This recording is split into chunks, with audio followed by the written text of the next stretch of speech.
baik. Selamat pagi semuanya. Selamat pagi. Iya. Saudara, saya waktu tadi menyembah, kita memuji Tuhan. Terus terang saya senang banget. Ya, sudah lama nggak kesini. Nggak tahu ya, ada kangen ya? Kangen betul. Ya, tadi ketemu Pak Freddy, ya ketemu teman-teman yang lain. Saya betul-betul rasakan ada di rumah, ya bukan di tempat lain.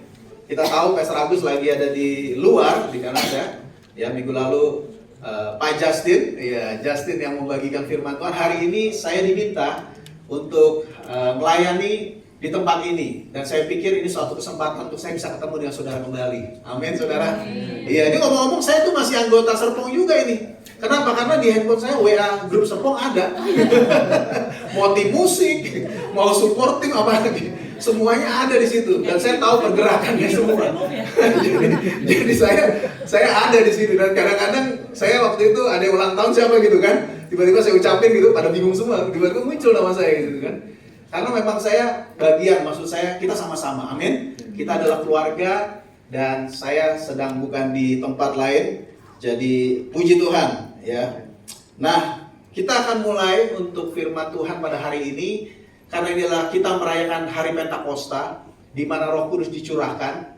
Ini bukan sesuatu yang biasa saja secara iman Kristen, ya. Dan oleh karena itu Every Nation Global Family pada hari ini semuanya mungkin lebih daripada 70 negara menayangkan atau menyampaikan firman Tuhan dari series ini, dari Pentecost ini. Dan itu juga yang akan kita sampaikan pada hari ini kepada saudara semua. Saudara, bahwa kita akan mendengar pada hari ini sebuah peristiwa besar.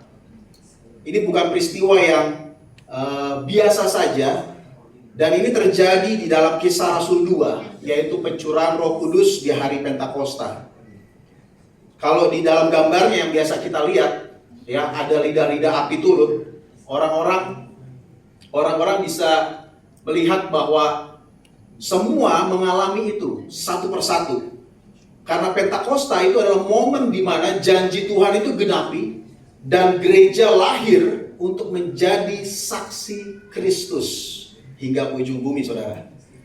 Jadi sebetulnya hari raya Pentakosta yang kita rayakan, yang kita peringati hari ini, itu merupakan momen pengutusan, sending, ya, send people gitu ya. Roma 10 ayat 15 dikatakan, dan bagaimana orang dapat memberitakannya jika tidak diutus? Seperti ada tertulis, alangkah menyenangkan kedatangan mereka yang membawa kabar baik. Saudara bisa lihat di sana bahwa pemberitaan Injil itu bukan hanya untuk satu orang, tetapi untuk setiap orang yang percaya. Dikatakan di sana mereka, how beautiful are the feet of those who preach the good news. Ya, and how are they the preach unless they are sent? Jadi mereka, dalam bahasa Indonesianya, kedatangan mereka yang membawa kabar baik. Ini bukan seseorang, tetapi banyak orang, dan bahkan untuk setiap orang percaya. Nah, pemberitaan Injil sekali lagi adalah misi bersama orang percaya, saudara. Jadi bukan satu orang, dan disinilah, di dalam peristiwa inilah itu yang membuat kita bisa berkumpul pada hari ini bersama-sama sebagai gereja. Amin. Kalau tidak ada hari Pentakosta, tidak ada Injil yang diberitakan, tidak ada orang yang datang ke sini, tidak akan ada gereja.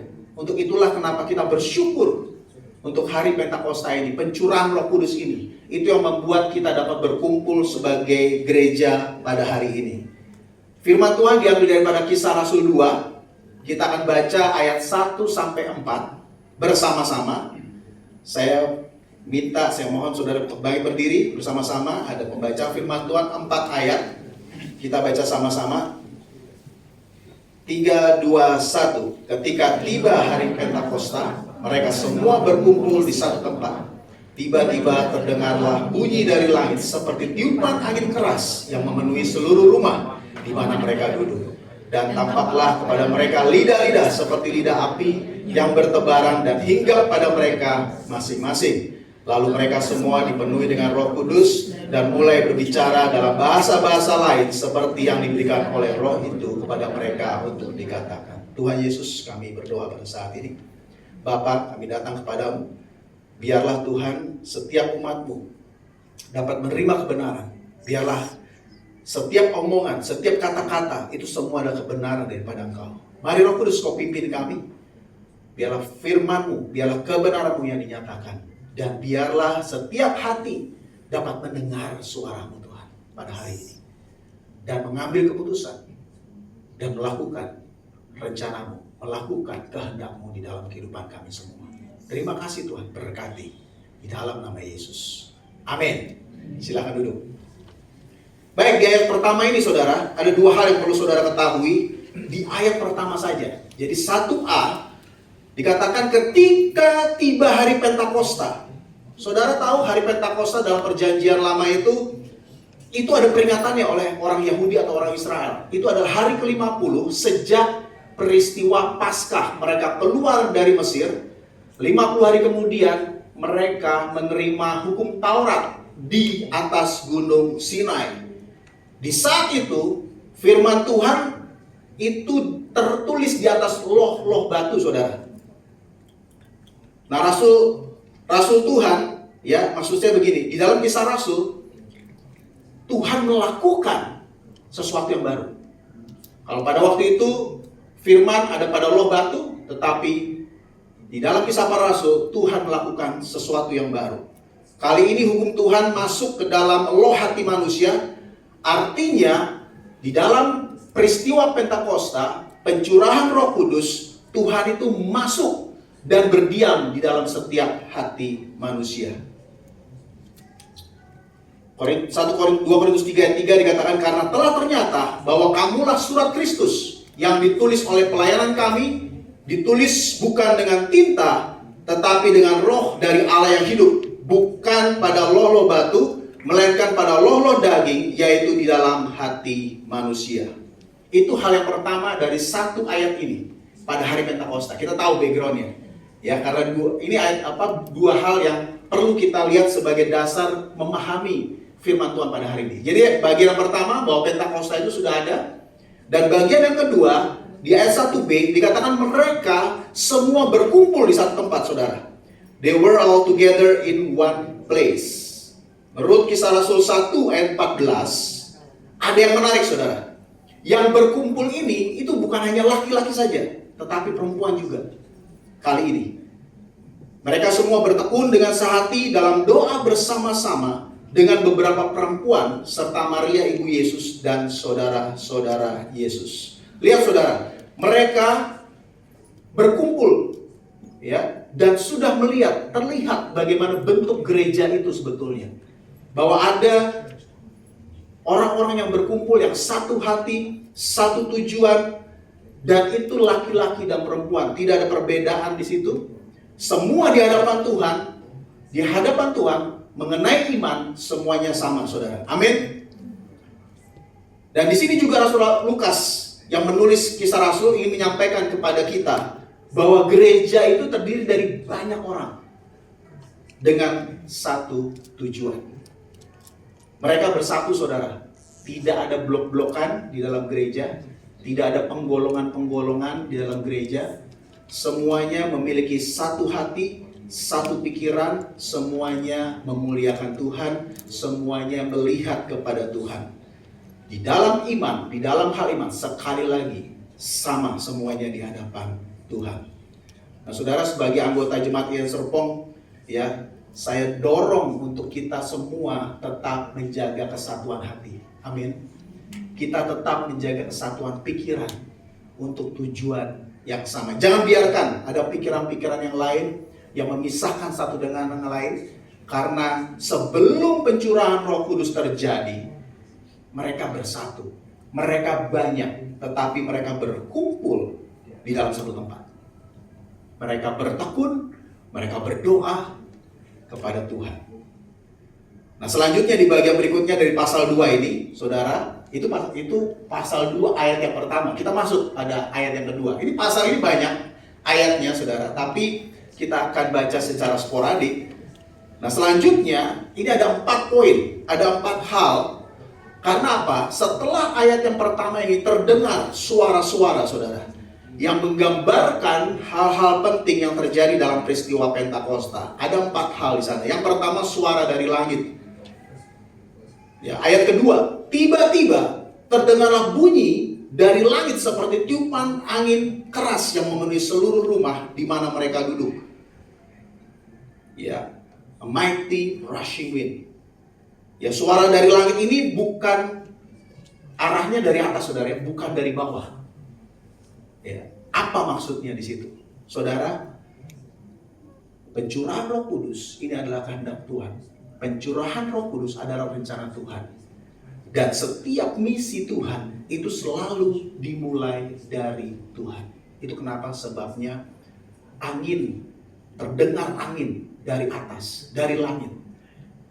Ya, ini bukan rencana manusia tetapi inisiatif Tuhan sendiri.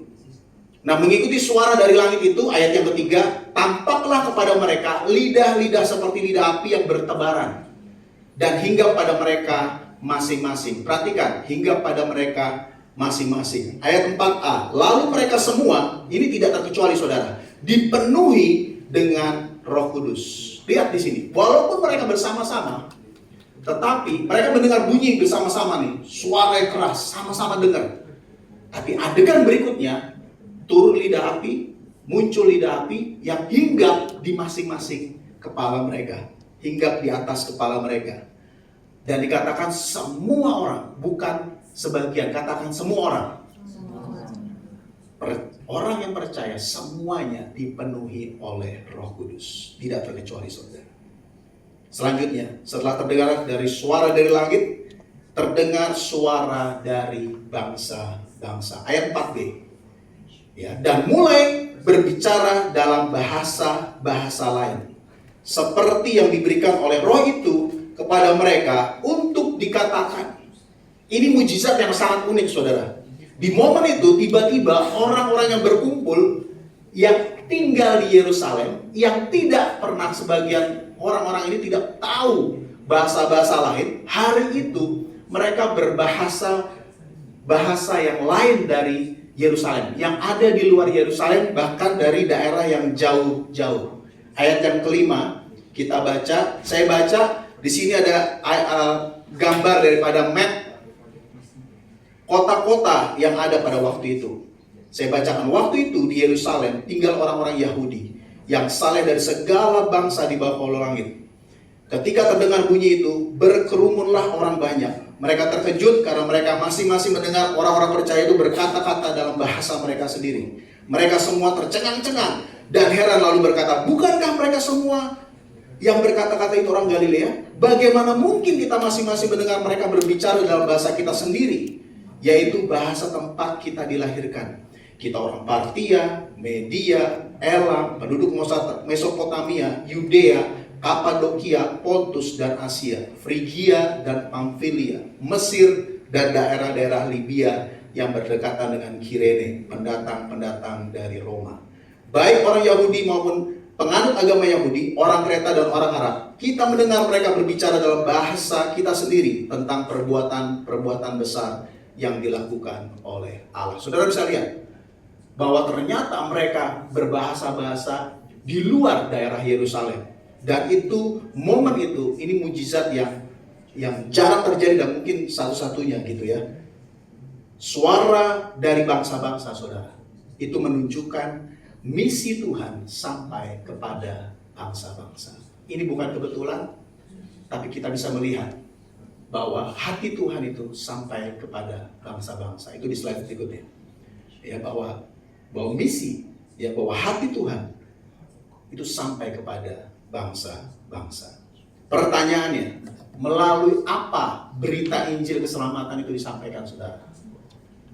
Jadi kita sudah tahu pada pagi hari ini bahwa pencurahan Roh Kudus itu bukan berbicara hanya sekedar mistik. Artinya saya jadi punya power. Karena arti daripada punya kuasa di dalam Kisah Rasul 1 ayat 8 dikatakan dunamos, ada power, ada kuasa. Apakah saya menjadi sakti gitu ya? Apakah saya menjadi kuat begitu aja? Tapi ternyata itu semua berbicara mengenai misional daripada mystical. Jadi ini merupakan sebuah hal yang membuat kita keluar. Bahkan terjadi perubahan di dalam setiap orang yang dipenuhi oleh Roh Kudus. Yang ketiga, bagaimana caranya?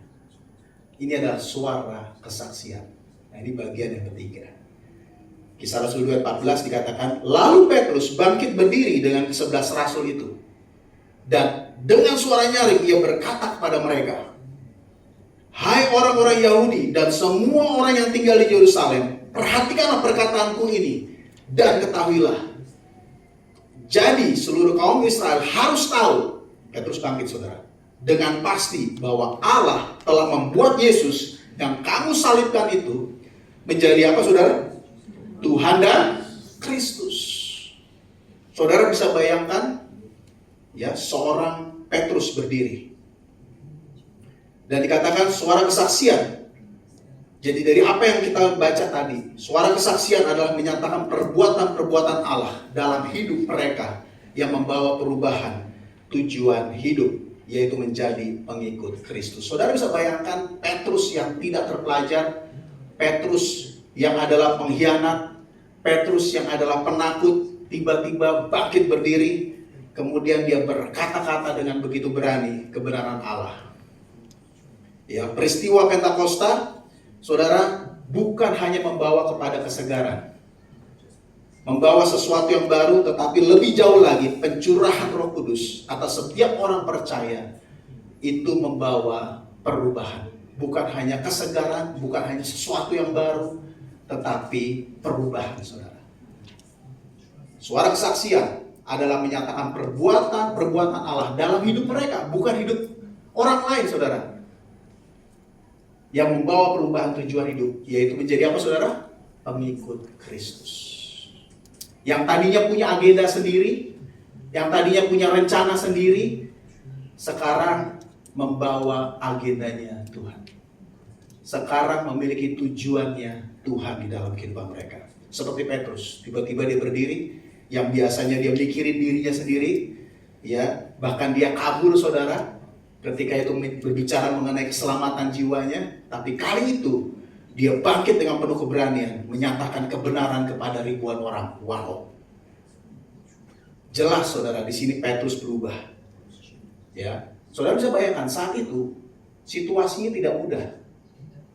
Sebab ketika nyala api itu turun, mighty rushing wind itu terjadi, suara-suara itu, kegemparan terjadi, ada dua reaksi yang terjadi pada waktu itu. Orang yang percaya, orang yang ternganga, yang amazed, dengan satu lagi orang-orang yang menolak itu. Bahkan dikatakan, mereka orang-orang mabuk. Saudara, dikatakan mereka orang mabuk aja nih. Bayangin, jadi itu momen yang tidak mudah bagi Petrus sebetulnya. Itu bisa berkebalikan. Ada risiko yang terjadi pada waktu itu. Apakah ini akan menjadi akhirnya baik? Apakah ini akan menjadi akhirnya yang buruk? Tapi dia berdiri dengan kebenaran. Dia nyatakan firman Tuhan. Dan apa yang dia alami kepada dirinya. Apa yang menjadi pengalaman hidupnya. Bahwa kamu harus tahu, Yesus adalah Tuhan dan Kristus. Itu yang harus orang tahu. Dan perubahan oleh Roh Kudus ini akan berdampak, saudara. Di dalam slide berikutnya, perubahan oleh Roh Kudus ini akan berdampak kepada orang lain yang membutuhkan keselamatan. Selalu ketika kita penuh Roh Kudus, akan ada dampak bagi orang-orang yang butuh keselamatan di dalam kehidupan kita. Akan ada impact-nya kepada mereka yang terhilang. Dan hasilnya adalah suara yang keempat, saudara. Suara pertobatan. Jadi ada suara dari langit, ada suara bangsa-bangsa, ada suara kesaksian hidup dari Petrus, dan yang terjadi pada hari itu ada suara pertobatan. Dan ini yang kita tunggu-tunggu sebetulnya. Kenapa kita tunggu-tunggu? Kita nggak bisa pastikan itu, kita tidak bisa atur itu, kita hanya menyampaikan kebenaran, saudara. Amin. Kita hanya memberitakan Injil. Kita bukan yang membuat orang bertobat, bukan. Tuhan sendiri yang membuat mereka bertobat. Tuhan sendiri yang membuat mereka sadar akan dosa mereka. Kita di sini hanya menyatakan, dan yang kita tunggu-tunggu suara pertobatan dari mereka. Ketika mereka mendengar hal itu, hati mereka tersayat.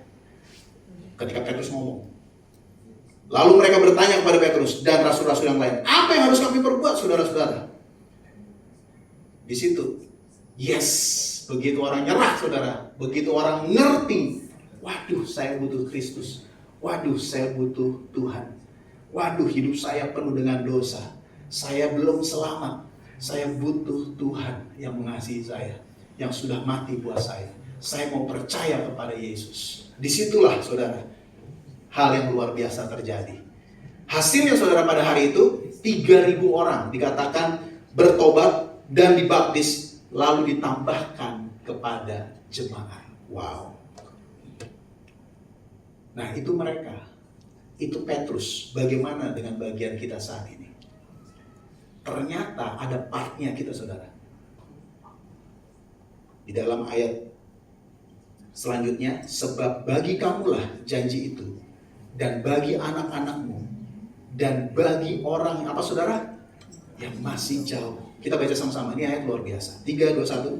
Sebab bagi kamulah janji itu, dan bagi anak-anakmu, dan bagi orang yang masih jauh, yaitu sebanyak yang akan dipanggil oleh Tuhan Allah kita.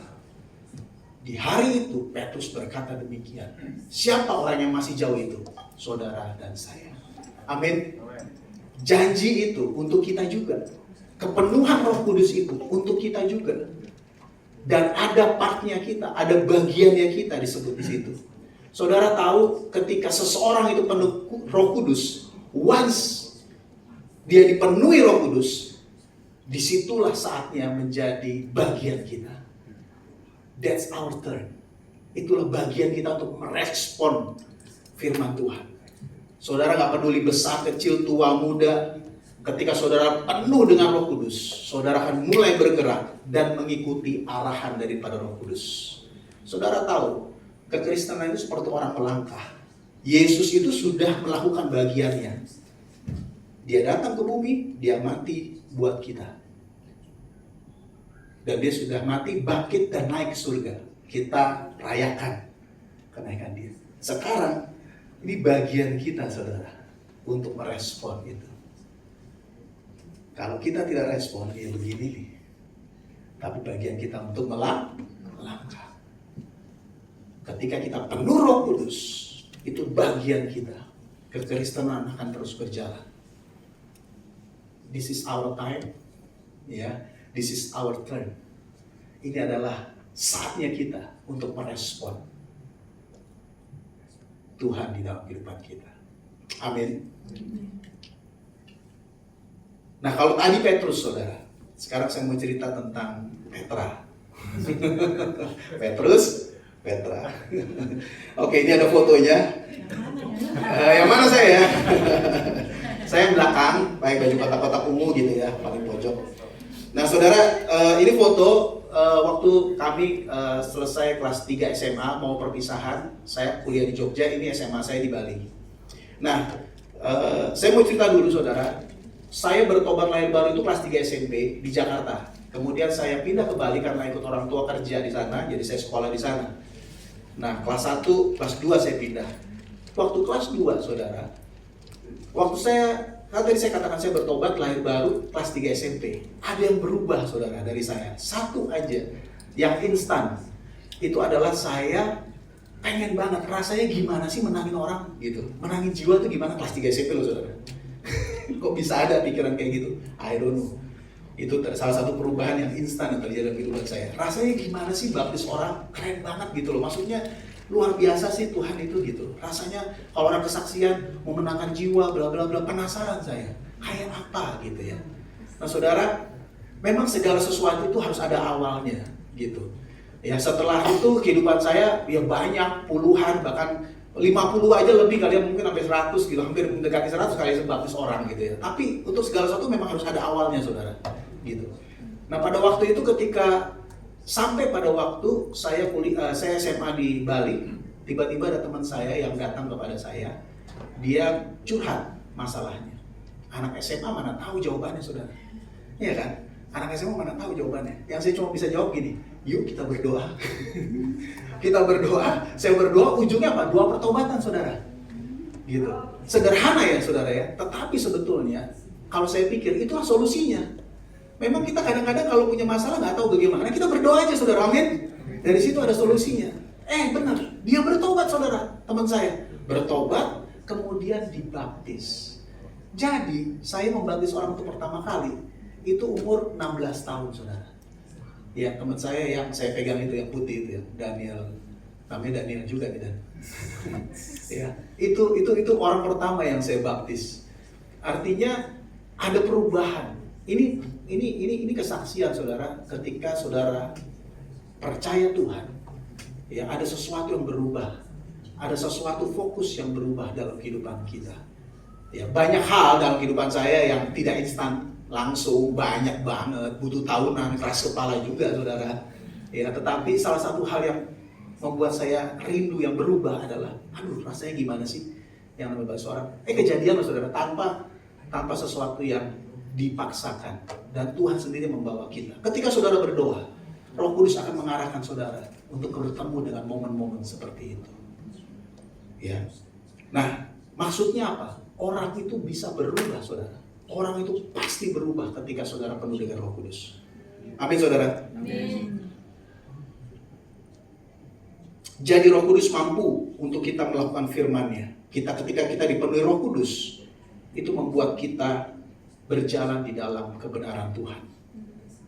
Ketika saudara mengikuti Roh Kudus, saudara jadi ingin, jadi mau, bahkan eager dan bersemangat untuk bagaimana caranya memenangkan orang.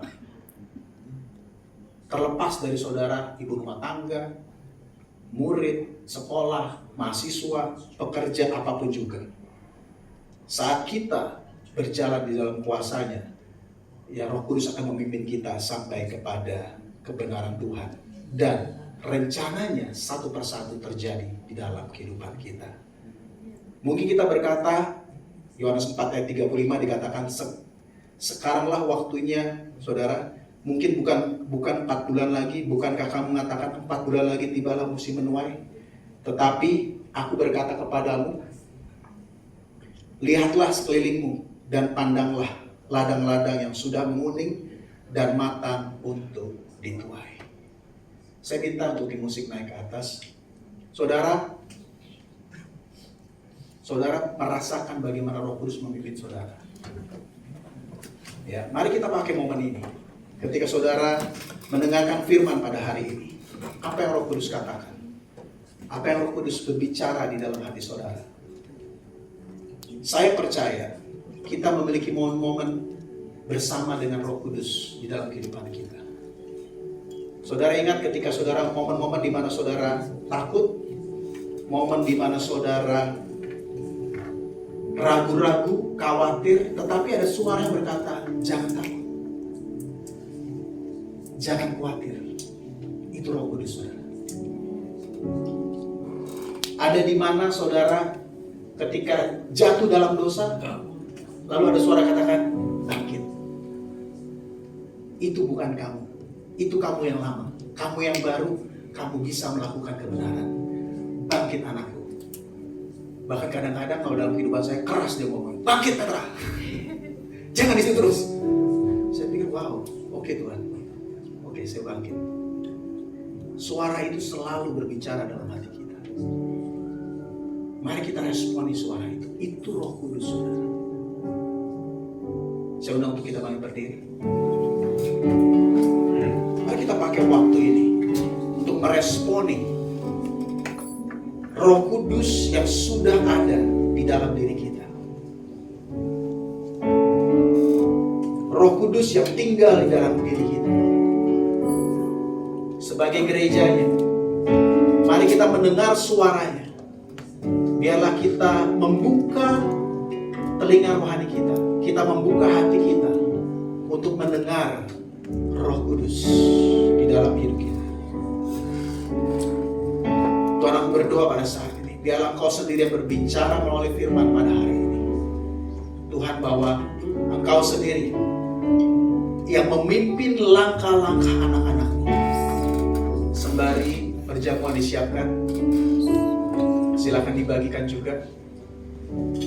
Tuhan, aku berdoa pada saat ini, biarlah setiap orang yang mendengar firman pada hari ini dapat mendengar suara-Mu, Tuhan.